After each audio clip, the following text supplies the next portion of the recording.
के शो में। हुकूमत ने खतरे की घंटी बजा दी। कोरोना की चौथी लहर, शादी हॉल, रेस्टोरेंट्स एक बार फिर बंद करने का India. Delta virus Indian virus है जो इंतहाई खतरनाक है, एनसीओसी का इंतबाह। इस्लामाबाद में नौजवान जोड़े पर तशद्दुद केस में अहम पेशरफ्त, मजीद तफसीलात बेनकाब। अस्सलाम वालेकुम। बस पर्दा हकायक सनसनीखेज इंकशाफात प्रोग्राम बेनकाब में हूँ आपके साथ सिफान खान। नाज़रीन, प्रोग्राम के इब्तदाई हिस्से में हम बात करने लगे हैं आज जो फोर्थ वेव, जिसके साइंस और जिसके आप कह सकते हैं कि उभरते हुए केसेस नज़र आ रहे हैं कोरोना के पाकिस्तान में जिसको फोर्थ वेव कहा जा रहा है। डेल्टा वेरिएंट, ये भारतीय वायरस है। इसके बारे में कल वज़ीर-ए-आज़म पाकिस्तान की तरफ से भी गुफ्तगू हुई थी। पहले आपको वही सुनवाते हैं, वहीं से शुरुआत करते हैं कि वो वार्न कर रहे हैं इस वक्त कौम और इस वायरस के बारे में बता रहे हैं। पहले सुनते हैं कि वज़ीर-ए-आज़म साहब ने क्या कहा था। Let's hear this first. इस सारे खत्ते में जो सबसे बड़ा मसला बना हुआ है वो है इंडियन वेरिएंट, जो कि हिंदुस्तान से एक वायरस म्यूटेट चेंज होके तो वो इस वक्त बांग्लादेश में बड़ा बुरे हालात हैं, तो वहाँ फैल गई है। हिंदुस्तान में आप सबको पता है कि कितनी तबाही मचाई है उसने। ये जो चौथा वेव अगर चल पड़ा और तेजी से ऊपर केसेस चले गए तो फिर हमें लॉकडाउन्स करने पड़ेंगे, रेस्टोरेंट्स बंद करने पड़ेंगे, शादी हॉल बंद करने पड़ेंगे, लोगों के रोजगार मुतासर होंगे। ऊपर से टूरिज्म, इस वक्त टूरिज्म का सीजन है, वो सारे इलाकों के अंदर लोगों को रोजगार मिल रहा है, फायदे हो, वो सब के ऊपर फिर हमें आहिस्ता आहिस्ता क्लैम्प डाउन करना पड़ेगा, लॉकडाउन लगाना पड़ेगा। कुछ ही देर कबल एनसीओसी की तरफ से भी कुछ अहम हिदायत आई हैं। इन हिदायत में एक बात तो अहम तरीन जो इस वक्त इकदाम है वो है कि 1 अगस्त से वैक्सीनेशन सर्टिफिकेट के बगैर हवाई सफ़र के ऊपर पाबंदी आयद कर दी गई है। ये बड़ी इंपॉर्टेंट डेवलपमेंट है। इसके अलावा 18 साल से जायद उम्र के जो भी इस पर स्टूडेंट्स हैं उन पर 31 अगस्त तक लाजमी कर दिया गया है कि वो वैक्सीनेशन करवाएं। ईद उल अज़हा के ऊपर कहा गया है कि नकलो हरकत और तमाम जो इस पर है केयरफुल रहकर आवाम करे, यानी इस पर तमाम पाबंदियों का बिलखुसूस 9 जुलाई से 19 जुलाई के बीच में तमाम पाबंदियां जो ऑलरेडी डिफाइंड हैं एनसीओसी की तरफ से, उन पर सख्ती से अमल दरामद किया जाए। दूसरा इंदिया असद उमर साहब ने दिया था कि हमने देखा था कि जब उन्होंने कहा, कुछ देर कबल ट्वीट किया था कि इंडोर जिम्स, इंडोर डाइनिंग्स और मैरिज हॉल्स के हवाले से कि शायद दोबारा बंद ना करना पड़े, क्योंकि वैक्सीनेशन सर्टिफिकेट्स के ऊपर पाबंदी और अमल दरामद सही तरीक़े से उस शर्त पर नहीं हो रहा है। कुछ नंबर्स में लेके बैठा हूँ सामने। मैं पहले कराची की पॉजिटिविटी रेट आपके सामने रख देता हूँ, क्योंकि कराची की पॉजिटिविटी मुसलसल ज़्यादा आ रही है। अगर पिछले हम 30 जून से लेकर 6 जुलाई तक का एवरेज कराची पॉजिटिविटी का देखें तो वो तकरीबन 10.71% आ रहा है नाज़रीन। ये कल परसों भी 12% 11% के दरमियान रहा है। अभी तकरीबन 10.71% 7 दिन का एवरेज जो है वो कराची शहर का आ रहा है। एक फुटेज आपको दिखाते हैं, इंडोनेशिया की फुटेज है। 1000 अमवात बुध को हुई है वहाँ पर कोरोना की वजह से, जिसका जिक्र वज़ीर साहब भी कर रहे हैं कि हालात ख़राब है वहाँ पर कब्रिस्तानों में जगह नहीं है। अगर आप इस फुटेज में देखें, ये अल जज़ीरा का फुटेज है जो हमने हासिल किया है।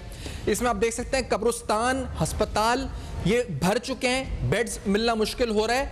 जो कब्रिस्तानों में लोग जा रहे हैं वो किस तरह दफनाए जा रहे हैं, जो कोरोना की अमवात हो रही हैं, 1000 से ज़ायद अमवात हुई हैं तकरीबन। ये मंजर हमने भारत में देखा था रमज़ान मुबारक के महीने में, जब हम यहाँ पर थे हमने ये देखा था। तकरीबन वो मंजर हम देख रहे हैं कि भारतीय वायरस तबाही इंडोनेशिया में फैला रहा है। यहाँ कराची शहर के और पूरे मुल्क के हमने स्टैटिस्टिक्स जो बेड ऑक्यूपेंसी है ऑक्सीजन बेड्स की और वेंटिलेटर की वो भी हासिल की है, तो वो आपके सामने वो भी रख देते हैं। इस पर शहर कराची में जो वेंटिलेटर्स की तादाद है वो तकरीबन, जो कोविड वेंटिलेटर्स ऑक्यूपाइड हैं वो तकरीबन 48 हैं जो ऑक्यूपाइड हो चुके हैं। टोटल जो एलोकेटेड है 535 हैं, जबकि नंबर ऑफ ऑक्सीजन बेड्स की यूटिलाइजेशन इन परसेंटेज वाइज अगर देखी जाए तो गिलगित में सब में ज़्यादा 82% अब तक, यानी 82% जो ऑक्सीजन बेड्स हैं वो यूटिलाइज हो चुके हैं। शहर कराची में जहाँ रेट सब में ज़्यादा इस वक्त है 27% जो है वो ये ऑक्यूपेंसी रेट नज़र आता है। बहुत से अहम सवालात लोगों के जहनों में, आखिरकार ये जो चौथी लहर है कितनी ख़तरनाक है, ये डेल्टा वेरिएंट है क्या और कितनी तादाद में ये पाकिस्तान में पाया जा रहा है, और वैक्सीन की एफिकेसी के हवाले से कुछ अहम सवालात, क्योंकि बूस्टर शॉट्स की बात हो रही है। तो प्राइम मिनिस्टर की task force on science and technology के चेयरमैन भी डॉक्टर अताउर रहमान साहब, मारूफ साइंसदान, प्रोग्राम में साथ हैं। डॉक्टर साहब बहुत शुक्रिया, आपने वक्त दिया, प्रोग्राम में ज्वाइन किया। ये फरमाए डॉक्टर साहब, ये जो इंडोनेशिया में हुआ है इसको सामने रखते हुए वैक्सीन की एफिकेसी पे सवाल, थर्ड बूस्टर की बात हो रही है, आपकी नज़र में क्या इस वक्त जो चाइनीज़ वैक्सीन है या फिर जो मॉडर्ना, फाइजर, उनकी एफिकेसी के ऊपर सवाल जो आलमी सतह पर उठ रहे हैं, वो आप किस नज़र से देख रहे हैं डॉक्टर साहब? जी शुक्रिया। बात यह है कि इस पर्टिकुलर वेरिएंट के ऊपर जो डेल्टा वेरिएंट है या फिर ये भी इवॉल्व हो चुका है, डेल्टा प्लस वेरिएंट एक और आ गया है, वो भी इंडियन ओरिजिन का है। तो इनके ऊपर ये अभी तक कोई डेटा जमा नहीं हुआ कि किस हद तक वैक्सीन जो हैं वो सेफगार्ड करती हैं और मुफीद हैं। लेकिन ये समझा जाता है कि क्योंकि वैक्सीन ज़्यादातर ब्रॉड स्पेक्ट्रम होती हैं तो ये इस वेरिएंट के ख़िलाफ़ भी एक हद तक दिफा करेंगी, लेकिन वो दिफा उस हद तक नहीं होगा जिस हद तक जो दूसरे वेरिएंट्स पहले आए हैं जिन पे टेस्टिंग की गई थी, जिस पे ओरिजिनल चाइनीज़ वेरिएंट था और बाद में जो ब्राज़ीलियन और साउथ अफ्रीकन वेरिएंट्स वगैरह आए हैं, उनके मुकाबले में इस पर दिफा जो है वो उस हद तक नहीं होगा। इस वजह से ये बहुत ख़तरनाक है कि तकरीबन ये 250% ज़्यादा तेज़ी से फैलता है। ख़ास तौर पे ये हमला फेफड़ों के ऊपर और अंतड़ियों के ऊपर बहुत ज़्यादा आसानी से हमला आवर होता है और इससे ज़्यादा दूर तक भी फैलता है।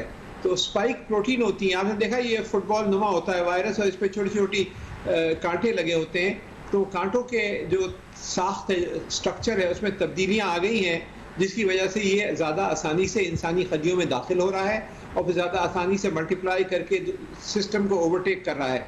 तो ये बहुत ही ख़तरनाक सिचुएशन है और जहाँ जहाँ ये पहुँचा है वहाँ छा गया है, बाकी वेरिएंट्स को दबा गया है और ये फिर डोमिनेट हो गया है। पाकिस्तान में भी अभी ये पहुँचा है ये, और कई जगह कई शहरों में डिटेक्ट हुआ है और बहुत तेजी से बढ़ रहा है। आपने अभी दो बात आपने कहा, एक डेल्टा और एक डेल्टा प्लस है। पाकिस्तान में कौन सा पहुंच गया? क्योंकि आप लोग यहाँ पर रिसर्च भी करते हैं उसकी और ब्रेकअप करते हैं वायरस का, कि यहाँ शहर कराची की अगर बात करें, यहाँ डेल्टा आ चुका है, कितने केसेस हैं, क्या तादाद है, कितना परसेंटेज आप समझते हैं यहाँ पे? जी अभी फिलहाल जो है तकरीबन हमारा अंदाजा है कि 5% है, लेकिन ये हर हफ्ते ये दुगना होता जा रहा है और तेजी से फैल रहा है। तो जो ये जो 5% है ये अगले हफ्ते 10% होगा और फिर 20% और फिर 40%। तो हर हफ्ते आप देखेंगे कि तादाद इसकी दुगनी होती जाएगी। तो इस वजह से इसको तो आप रोक नहीं सकते। सिर्फ एक ही तरीका है इसको रोकने का कि आप अपने आप को महफूज करें, या तो वैक्सीनेशन से, लेकिन वैक्सीन भी बहुत कम परसेंटेज लोगों ने लगाई है। तो सोशल डिस्टेंसिंग सिर्फ एक रास्ता रह जाता है, क्योंकि वैक्सीन इतनी नहीं है कि पूरी पॉपुलेशन को आप लगा के मुल्क के 22 करोड़ अफराद को प्रोटेक्ट कर लें। तो सिवाय सोशल डिस्टेंसिंग के कोई रास्ता नहीं है। तो ये जो है ये आप देखेंगे कि अगले 4 से 6 हफ्ते में ये तकरीबन 70-80% तक पहुंच चुका होगा, यही डेल्टा और डेल्टा प्लस वेरिएंट, और ये छा चुका होगा। अभी ये इब्तिदा में है, तकरीबन अंदाज़ा है कि 5, 7, 8, 10% के अंदर अंदर ही होगा, उससे कम ही होगा, लेकिन बहुत तेज़ी से ये फैल सकता है। ये जो 5% दे रहे हैं, ये कराची की फिगर दे रहे हैं या मजमूई तौर पर पाकिस्तान की पूरे बता रहे हैं? मैं कराची की फिगर दे रहा हूँ 5%। लेकिन डॉक्टर साहब ये बताएं कि फिर इस आप कह रहे हैं वैक्सीन की एफिकेसी का भी हमें पता नहीं है, जो SOPs हैं वो वही हैं सारे, मास्क पहने, यही सब करें जो हम कर रहे थे इससे पहले वेरिएंट्स के हवाले से, और ये 4th वेरिएंट है तो हुकूमत इस दफ़ा सोच रही है कि मुकम्मल लॉकडाउन करें या ना करें। तो आपको लगता है कि अगर 70-80% तक कहानी खुदा ना खास्ता पहुँच जाता है मामला, तो हमें जाना ही पड़ेगा अल्टीमेट उन तमाम जो तकरीबन जो जिसे कहा जाए कि हार्श मेजर्स की तरफ जाना पड़ेगा जो पहले हमने लगाए? जी अगर ये हम कंट्रोल नहीं कर पाए और ये जो है रोज़ाना केसेस आप देखें कि अभी भी बढ़कर 1000 के करीब, 1200 के करीब रोज़ाना केसेस अब आने लगे हैं, और अगर ये बढ़ के 5, 6, 7 हज़ार नए केसेस रोज़ाना आते हैं और ये जो इन्फेक्टिविटी रेट है वो पूरे मुल्क का एवरेज जो है वो अगर 5 से 10% तक पहुंच जाता है, तो और कोई मजबूरी के तौर पे हुकूमत को लॉकडाउन लगाना ही पड़ेगा, इसके अलावा कोई चारा नहीं होगा। तो इस वजह से ख़ास तौर पे जो बकरीद सामने आ रही है और मेल मिलाओ और फिर परचेजिंग और दुकानों में जाना और रश और हुजूम, ये सिलसिला होगा तो फिर और तेज़ी से इसको मौके मिलते हैं फैलने का। तो इस वजह से ये अगले जो 3-4 हफ्ते जो है नहायत ख़तरनाक हैं, और हमें पूरी कोशिश करनी चाहिए कि हम SOPs को फॉलो करके इन 4 हफ्तों को अगर हमने कंट्रोल कर लिया तो आगे फिर रास्ता आसान हो जाएगा। लेकिन अगले 4 अच्छा डॉक्टर साहब, हमने अभी एक इंडोनेशिया के फुटेजेस देखे जो दर्दनाक हैं, जो इस तरह से वहाँ पे हलाकतें हो रही हैं वैक्सीनेशन के हवाले से। जावा में, जकार्ता में बिलखुसूस बताया गया कि वहाँ पे काफ़ी हद तक वैक्सीनेशन लोगों की हुई। तो क्या जो 3rd डोज वहाँ पे हेल्थ वर्कर्स को बात की जा रही है कि एक बूस्टर लगाया जाए, तो यहाँ पर NCOC को ऑफिशियली जो लोग 2 डोज लगवा चुके हैं कंसिडरेशन में लाना पड़ेगा आज नहीं तो कल, या हमें इंतजार करना पड़ेगा कि 70-80% तक फैल जाए फिर हम 3rd डोज की तरफ या बूस्टर की तरफ लेकर आएँ? या इसके बारे में कोई रिसर्च है या कोई हमें पैटर्न फॉलो करना होगा, क्या होगा? जी, हेल्थ वर्कर्स को तो बूस्टर डोज लगाया जा सकता है बिल्कुल। अच्छा। और बहुत से ममालिक में लगाया जा रहा है और मिक्स्ड वैक्सीन भी लगाई जा रही है। सिर्फ उसी वैक्सीन का बूस्टर डोज नहीं बल्कि दूसरी वैक्सीन भी लगाई जा सकती है जिससे प्रोटेक्शन बढ़ जाती है। थोड़े साइड इफेक्ट होते हैं और इस पर भी काफ़ी काम हो रहा है कि मुख्तलिफ वैक्सीन का पहली आपने डोज एक वैक्सीन के लिए और दूसरी डोज दूसरी वैक्सीन के लिए, तो उससे ज़्यादा प्रोटेक्शन मिलती है। इस तरह एस्ट्राजेनेका और मोडर्ना को देखा गया है और मोडर्ना को फाइजर के साथ मिला के देखा गया है। तो जब मिला के दो अलग अलग डोज अलग अलग वैक्सीन की देते हैं तो ज़्यादा आपकी क़ुव्वत मुदाफ़ियत बेहतर हो जाती है। तो ये भी पॉसिबिलिटी है और हेल्थ वर्कर्स को यकीनन हमें सोचना चाहिए इस पर। सही। और आम आदमी के लिए इस पर अभी नहीं सोचना चाहिए या इंतज़ार करना चाहिए कि ये आम आदमियों के लिए भी इस पर जो बूस्टर वैक्सीन लगानी चाहिए बूस्टर के बाद? आम आदमी के लिए ज़रा क़ब्ल वक्त होगा। पहले तो सबके सब अपनी 2 डोज तो लगवाएं। अभी तक तो ज़्यादातर लोगों ने अपनी 2 डोज ही नहीं लगवाई, लेकिन सबसे ज़्यादा सख्ती करनी पड़ेगी हमें कि मजमू एक जगह पे मजमे जमा ना हो और वही ज़्यादा स्प्रेड होता है वहाँ से। जब तक उसको कंट्रोल नहीं करेंगे, चाहे वो जलसे जुलूस हो, चाहे वो मसाजिद के अंदर लोग हों तो वहाँ SOPs फॉलो करें, चाहे दुकानों में, चाहे शादी हॉल्स में, सब जगह पर हमें कंट्रोल करना पड़ेगा ताकि ये कंट्रोल के अंदर रहे। और जैसे मैंने अर्ज़ किया, ये बहुत उस पुराने, ये सबसे ज़्यादा ख़तरनाक वैरायटी है। ये पुराने वेरिएशंस के मुकाबले में बहुत ज़्यादा तेज़ी है। जो चाइनीज़ वायरस आया था वो कुछ भी नहीं है इसके सामने। ये जो है तकरीबन 300-400% ज़्यादा तेज़ी से फैलता है उन वेरिएंट्स के मुकाबले में जो आज से साल 1.5 साल पहले आए थे। तो जैसे जैसे इवॉल्व होता गया है और नए नए वेरिएंट्स आते गए हैं, साउथ अफ्रीकन, ब्राज़ीलियन, UK का वेरिएंट वगैरह, तो उनके मुकाबले में ये डेल्टा और सबसे ज़्यादा जो तेज़ फैलने वाला डेल्टा प्लस वैरायटी है पाकिस्तान में आ चुका है, शहरों में पाया गया है, तेज़ी से बढ़ रहा है। इस वक्त जो है सिर्फ एक रास्ता है, वो है एहतियात, एहतियात और एहतियात। और डॉक्टर साहब लास्टली बताते जाएँ कि इस पर, क्योंकि जो आप कह रहे हैं कि ये एहतियात है, बिल्कुल है, वो तो हम सब करें और होनी चाहिए कि बिल्कुल सब लोग करें। जो वैक्सीनेशन के हवाले से जो लोग लगा चुके हैं वो भी एहतियात जारी रखें। ये भी बताते जाएँ कि बहुत से लोग करते हैं कि लगाने के बाद समझते हैं कि हमें कुछ नहीं हो सकता, हमें डेल्टा वेरिएंट ये नहीं हो सकता। और दूसरी बात, जो अनवैक्सीनेटेड लोग हैं वो कितना बड़ा खतरा है, जो नए वेरिएंट्स आ रहे हैं वो लोगों के लिए, जो वैक्सीन लगा भी चुके हैं उनके लिए भी कितना बड़ा खतरा है, जो वैक्सीन नहीं लगाए हुए वो कितना बड़ा खतरा है इसमें? दोनों ग्रुप्स के लिए खतरा है। जो वैक्सीन लगा चुके हैं वो काफ़ी हद तक प्रोटेक्टेड होंगे शदीद बीमारी से, हॉस्पिटलाइजेशन से और शदीद बीमारी से, लेकिन उनको भी हो सकता है, उनको भी शदीद बीमारी हो सकती है, लेकिन उस हद तक नहीं होगी जिस हद तक जिन लोगों ने वैक्सीन नहीं लगवाई उनके लिए तो खतरा ही खतरा है। लेकिन बाकी जिन्होंने वैक्सीन लगवा ली है उनके लिए भी खतरा है। तो एहतियात तो सबके लिए लाजमी है। और जो वैक्सीन लगवा लेते हैं उनको भी कोविड होता है, लेकिन माइल्ड होता है। लेकिन इस केस के अंदर हो सकता है बहुत से लोगों को शदीद कोविड भी हो जाए और वो फैला भी सकते हैं, फैलाने की भी कुव्वत उसमें बाकी रहती है। तो इस वजह से एहतियात तो सब ग्रुप्स को करनी होगी।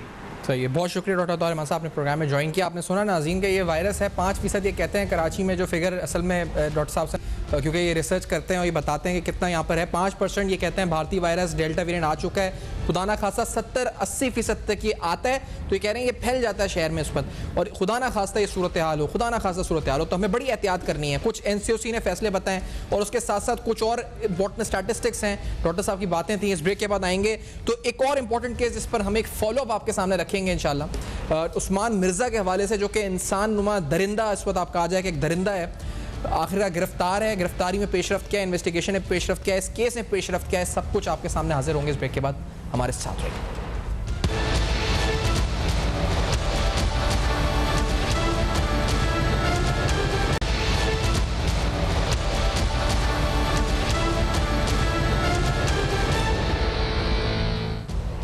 Welcome back. आप देख रहे हैं बेनकाब, और आज बेनकाब में आपके सामने हमने जिस तरह ब्रेक से पहले कहा कि उस्मान मिर्ज़ा से मुताल्लिक केस, इस केस में क्या पेशरफ्त है तहक़ीक़ात के हवाले से, आपको हम 2 दिन से आगाह करते चल रहे हैं कि किस तरह से ये मामला उठा, फिर किस तरह मुलज़िम पकड़ा गया, फिर जो एफिशिएंसी इन्वेस्टिगेशन में अब तक आई है वो भी हम उसकी तारीफ़ भी करते रहें। लेकिन शुरू के अंदर अगर कोताही हुई कि पुलिस पहले क्यों नहीं करी या कॉग्निजेंस पहले क्यों नहीं हुआ इस मामले का, उस पर भी बात होगी ज़रूर। लेकिन इन्वेस्टिगेशन इस अहम तरीन केस में आखिर कहाँ तक पहुँची है, और अब क्योंकि इस पेशरफ्त कल ये हुई थी कि विक्टिम्स तक सामने आ गए थे, और जो शख्स उनसे मिले हैं विक्टिम्स से, उनकी फैमिली से जाके, जनाब अताउर रहमान साहब जो कि SSP इन्वेस्टिगेशन है इस्लामाबाद के, he is joining us from Islamabad Studios. बहुत शुक्रिया, आपने प्रोग्राम में ज्वाइन किया। SSP साहब ये फरमाइएगा, क्योंकि पहले मैं विक्टिम वाले पार्ट से ही स्टार्ट करते हुए, लेट्स स्टार्ट फ्रॉम देयर, क्योंकि पूरी पाकिस्तान ही इस पर यकीनी तौर पर, बल्कि पूरी दुनिया में भी जहाँ जहाँ लोग समझ रहे हैं, देख रहे हैं वीडियो, उनके इस पर उनको बहुत दुख हुआ था।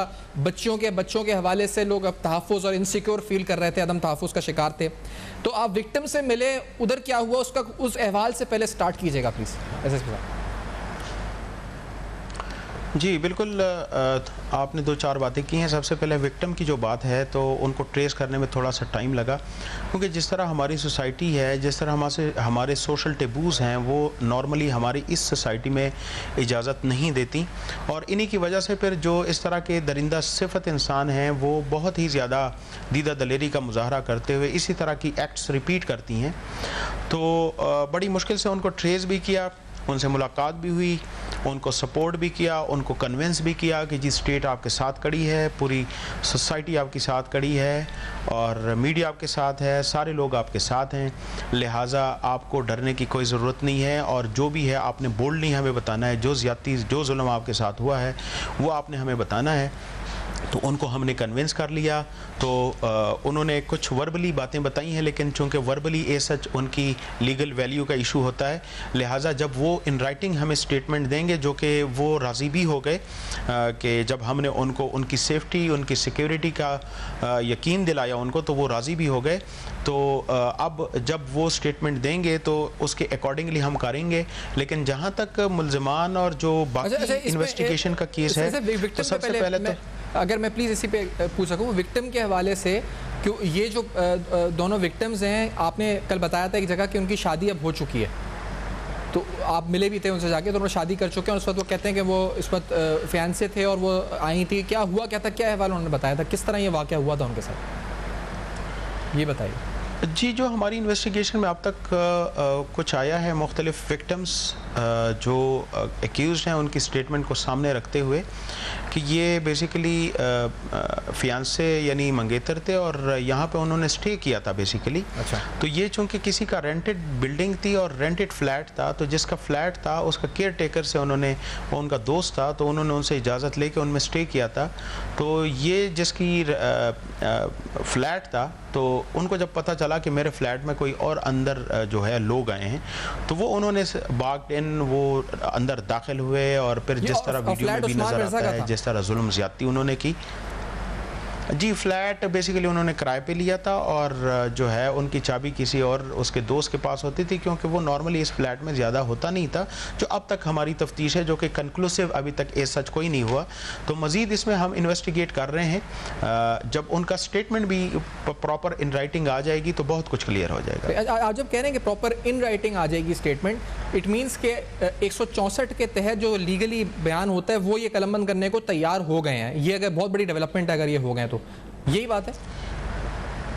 जी, 164 अदालत में होती है। बेसिकली पुलिस के सामने जो बयान होता है वो 161 की स्टेटमेंट होती है। तो उसके लिए वो हमने जब उनको कन्विंस किया, उनको श्योरिटी दी कि जी स्टेट आपके साथ खड़ी है और हम आपके साथ हैं, तो वो कन्विंस हो गए हैं। आपको भी स्टेटमेंट देने को फिर यकीनी तौर पे अदालत में जब पैरवी होगी और मुकदमा चलेगा तो वहाँ पर भी स्टेटमेंट देने को तैयार हो गए? ये अभी सिर्फ आपसे बात हुई है कि आपको देंगे? जी जी। अच्छा, वहाँ पर भी तैयार हो गए। अच्छा, ये आप जो कह रहे हैं कि इसमें क्योंकि इन्वेस्टिगेशन में और बातें सामने आएंगी यकीनी तौर पर जब मामला बढ़ेगा, ये जब वाक़या हुआ, ये हुआ किस महीने में एग्जैक्टली? ये अराउंड अक्टूबर नवंबर का वाक़या है। लेकिन जिस तरह मैं शुरू से अर्ज़ कर चुका हूँ कि जिस तरह हमारे सोशल टेबूज़ हैं कि लोग बहुत ज़्यादा वो शर्म महसूस करते हैं कि अगर उनके साथ, हालांकि दे वर विक्टिम्स, उनके साथ खुद ज़्यादती हुई, लेकिन इस ज़्यादती की आवाज़ उठाने के लिए शायद वो यही समझ रहे थे कि बहुत बड़ी सोशल कॉस्ट पे करनी पड़ेगी, शायद उस सोसाइटी में जो है उनको आइसोलेट कर दिया जाएगा, जिसकी वजह से वो खामोश हुए।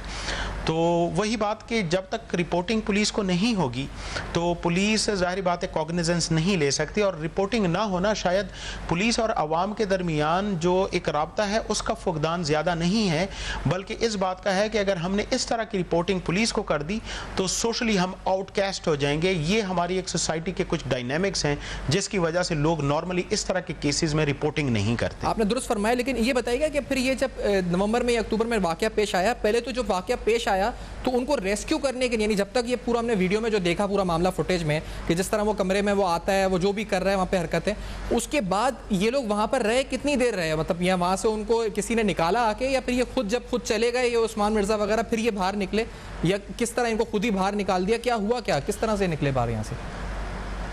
ये चूँकि अभी तक तो हमारे पास सिर्फ एक्यूज़ की स्टेटमेंट आई है जिसके ऊपर हम एज सच रिलाय नहीं कर सकते। जब विक्टिम्स की प्रॉपर स्टेटमेंट आएगी तो जो एग्जैक्ट फ्रेम ऑफ जो टाइम फ्रेम है इस इंसिडेंट का, वो तभी हमें अंदाज़ा होगा कि ये किस तरह हुआ। लेकिन चूँकि इन्वेस्टिगेशन ऑनगोइंग एक प्रोसेस है, इसमें हम जा रहे हैं, तो लिहाजा इस स्टेज पे हम कोई कंक्लूसिव स्टेटमेंट नहीं दे सकते कि आया उन्होंने ख़ुद जो है उनको रिस्क्यू करने के लिए उनको इजाज़त दे दी, कोई बाहर से आया, या जो भी हुआ। अब तक जो हमारे पास स्टेटमेंट है वो चूँकि एक्यूज़ की है, तो एक्यूज़ की ज़ाहिर बात है जो स्टेटमेंट्स हैं उनको हम इतनी वैल्यू नहीं दे सकते अनटिल एंड अनलेस हमें विक्टिम जो है वो प्रॉपर इन राइटिंग बयान ना दे, जो कि इंशाल्लाह जल्दी हो जाएगा। अच्छा, और दूसरी बात, क्योंकि ये भी विक्टिम से अगर आपकी बात हुई तो आपने जैसे कहा कि टैबू है, और I exactly agree with this, कोई भी एग्री करेगा कि हाँ सही है। क्या इस बुनियाद पर ये ब्लैकमेल भी हो रही थी, ये लड़की, ये लड़का, ये नौजवान जो उस पर जोड़ा था, नवंबर या अक्टूबर से लेकर आज तक, क्या उस्मान मिर्ज़ा या इसके साथी इस वीडियो की बुनियाद पर इसको ब्लैकमेल भी कर रहे थे, या फिर उनका कोई राब्ता नहीं हुआ उसके बाद से? जी, उन्होंने इस बात की तरफ कुछ इशारतन बात की है, जिसको मतलब डिटेल में उन्होंने नहीं कहा, इशारतन और वर्बली बात की है। लिहाजा अगेन उसकी वैल्यू इतनी ज़्यादा नहीं होगी जब तक वो इन राइटिंग हमें ना कह सकें कि आया वाकई उनको ब्लैकमेल किया गया था, और अगर ब्लैकमेल किया गया था तो आया कोई उनसे एक्सटॉर्शन भी की थी या नहीं की थी। ये जब उनकी इन राइटिंग स्टेटमेंट आएगी तो हमारे लिए और मज़ीद आसानी होगी। लेकिन पासिंग कमेंट्स में उन्होंने कुछ इस तरफ इशारा ज़रूर किया था। सही। अच्छा, फिर मैं इसी बात से आगे थोड़ा बढ़ना चाहूँगा, क्योंकि जब आपने कहा कि इशारा किया था, तो क्या फिर ये अगर उस्मान मिर्ज़ा, क्योंकि इसके मोबाइल फ़ोन से आपको और फुटेजेस भी मिले हैं इन्वेस्टिगेशन में कि कुछ और भी इसने ख़वातीन को या कपल्स को हरासा किया हो, इस तरह के और सबूत मिले कि ये हैबिचुअली ये काम करता था, मोरल पुलिसिंग या जो भी ये करता था? बेसिकली इनके जो मोबाइल्स या जितने भी गैजेट्स हैं वो पुलिस अगर उनको देखे भी सही तो उसकी कोई लीगल वैल्यू नहीं होती जब तक जो हमारी पंजाब फॉरेंसिक साइंस एजेंसी जो है एक एक्रेडिटेड एक इदारा है, उनके पास जो है वो हम भिजवाते हैं फॉरेंसिक एनालिसिस के लिए। तो वहाँ से जब भी उसकी फॉरेंसिक एनालिसिस की रिपोर्ट आएगी वो फिर एडमिसिबल भी होगी कोर्ट में भी, और उसकी एक लीगल वैल्यू भी होगी।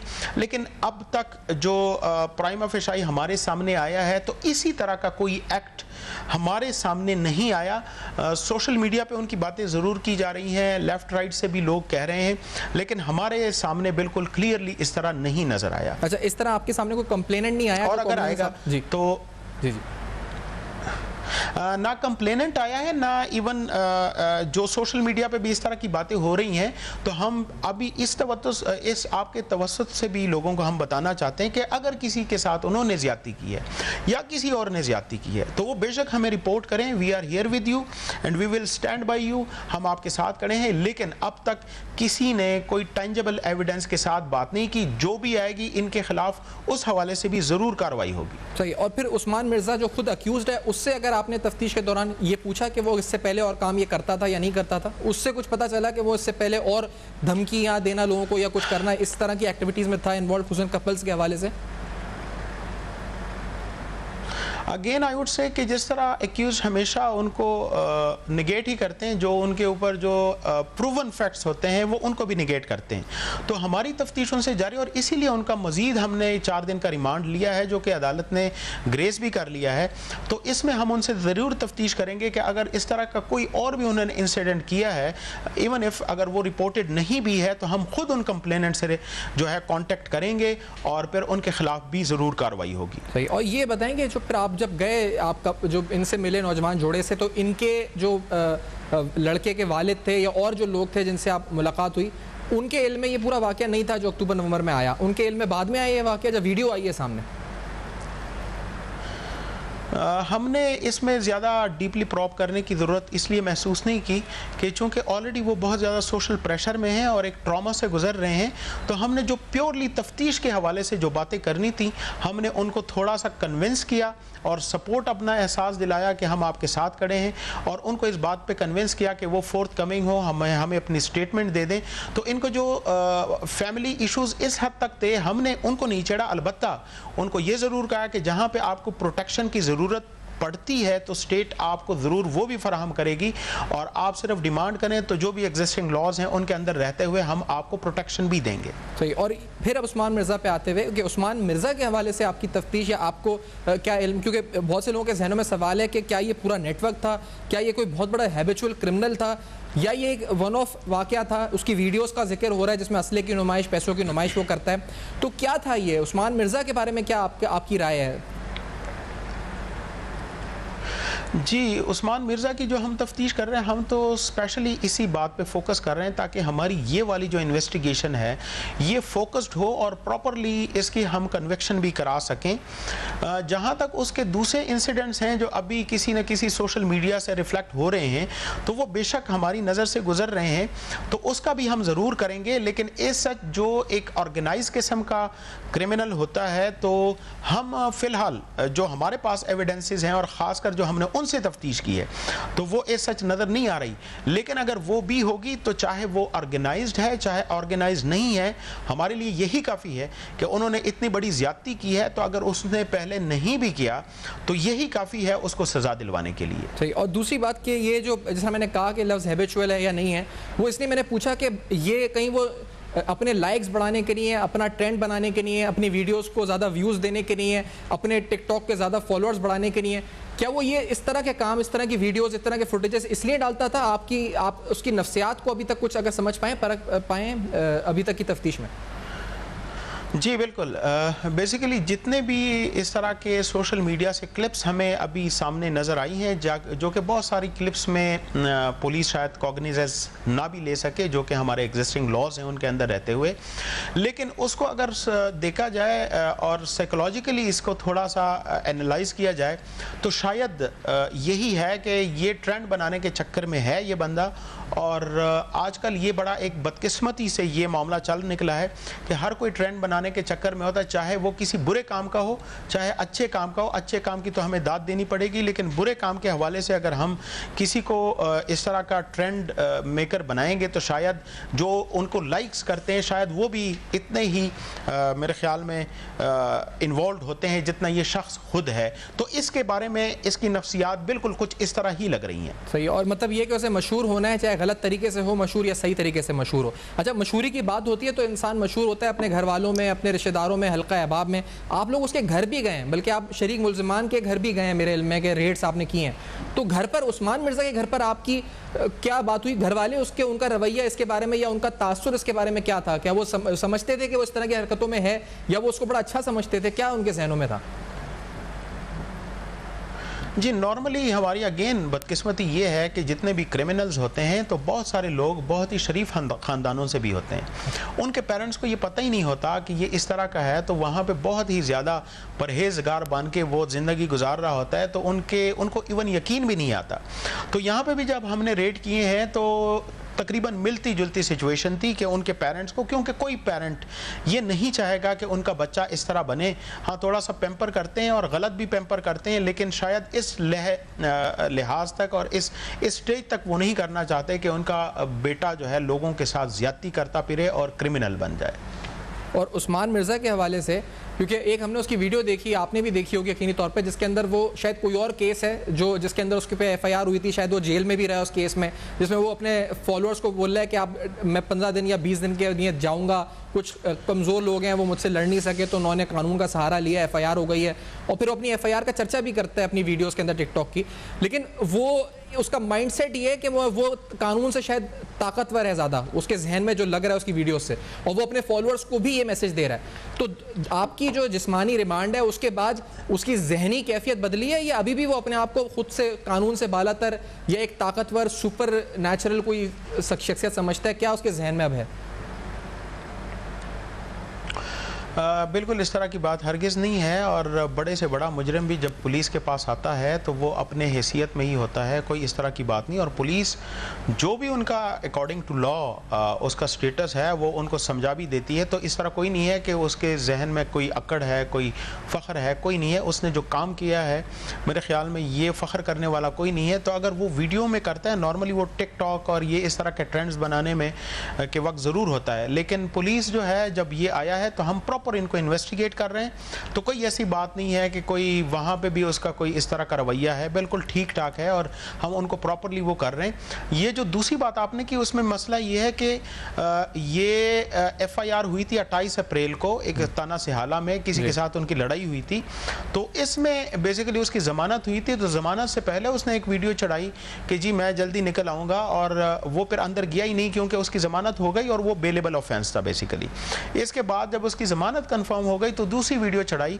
तो ये कुछ लोग इसको भी गलत तासर दे रहे थे कि शायद इसी केस में इस तरह हुआ है। तो मैं सिर्फ आपको यकीन दिलाऊं कि इस केस में ये पुलिस की कस्टडी में है, हमारी हिरासत में है। मैं लास्ट बस आपसे शॉर्टली चाहूंगा कि शरीक मुल्जिमान के हवाले से, क्योंकि एक मैंने सुना था कि कानूनी तौर पर एक के वकील ने दलाइल दिए थे, वो तो अदालत में मामला चलेगा जो भी, कि क्योंकि जो शरीक मुल्जिम है वो तो कोई इस तरह का जो 354A का इतलाक नहीं होता उसके ऊपर, तो वो उनके हवाले से पुलिस की तैयारी क्या है जो शरीक मुल्जिमान है, और कितनी आप समझते हैं कि उन पर भी ठोस केस बन सकेगा? जी बिल्कुल, जी बिल्कुल, क्यों नहीं बनेगा। जिसका जिस हद तक रोल है, चूंकि FIR में सारे सेक्शंस लग जाते हैं, फिर हर एक जो एक्यूज होता है उसका रोल अलग से डिफाइन करना पड़ता है और अलग से चालान बनाना पड़ता है। तो उसके ऊपर जो एक्यूजेशन है या उसके खिलाफ जो हमारे पास सबूत हैं, एविडेंसेस हैं, उन्हीं के तहत वो बनता है। तो जिसका जिस हद तक रोल है, जरूरी नहीं है कि सबका एक ही रोल होगा, और ये वीडियो में भी नजर आ रहा है कि मतलब हर एक का एक रोल नहीं है। तो जिसका जिस हद तक रोल है वो उस हद तक चालान जरूर होंगे। बहुत बहुत शुक्रिया अताउर रहमान साहब, आपने वक्त दिया, आपने ज्वाइन किया। मैं इस्लामाबाद स्टूडियो से अताउर रहमान साहब, SSP इन्वेस्टिगेशन इस्लाम।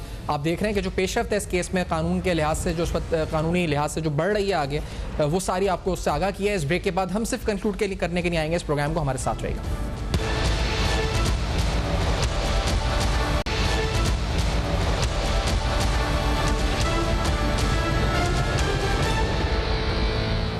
वेलकम बैक, आप देख रहे हैं बेनकाब। बेनकाब में अहम तरीन पेशरफ्त कोरोना के हवाले से चौथी लहर, उस पर जो माहिरीन है वो क्या कहते हैं और हमें क्या एहतियात बरतनी चाहिए, और साथ साथ उस्मान मिर्ज़ा के केस के हवाले से तफ्तीश में जो अहम तरीन पेशरफ्त है वो आपके सामने रखी। तो आज इस प्रोग्राम के हवाले से अगर आप फीडबैक देना चाहें तो फेसबुक, ईमेल्स और ट्विटर पर दे सकते हैं। अपना बहुत ख्याल रखिएगा, देखते रहिएगा।